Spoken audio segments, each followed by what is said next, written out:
yetip gelen Ramazan ayıňyz gutly, mübarek bolsun. Yetip gelen Ramazan ayımız gutly bolsun.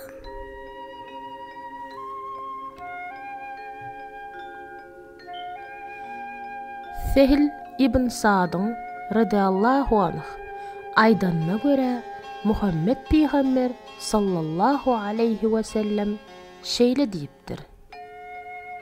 Musulmanlar ağız açmany howluk tuklary sürece hayır içinde yaşarlar.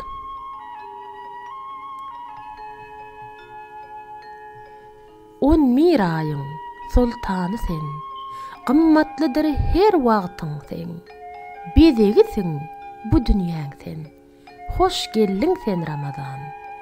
Hoş geldiň sen Ramazan. On mir ayın sultanı sen. On mir ayın sultanı sen. Qımmatlydyr her wagtyň sen. Qımmatlydyr her wagtyň sen. Qımmatlydyr her wagtyň sen. Her wagtyň sen. Bedegisin bu dünýäň sen. Bedegisin bu dünýäň sen. Hoş geldiň sen Ramazan. Hoş geldiň sen Ramazan. Hoş geldiň sen Ramazan. Hoş geldiň sen Ramazan.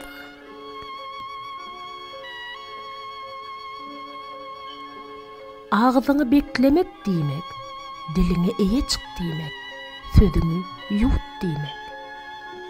Ağzyňy beklemek diýmek, gözüňi we gulagyňy haramdan çek diýmek.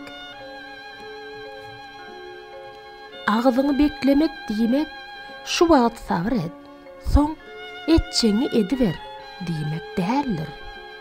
Ağzyňy beklemek diýmek, şu wagt enne get, ölýän çäňem dowam et diýmekdir.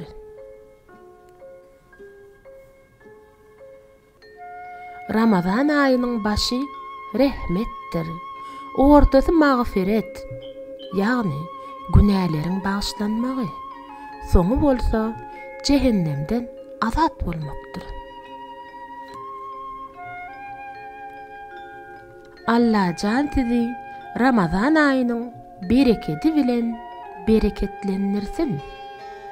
Allah jan sizi Ramazan aýynyň bereketi bilen bereketlendirsin.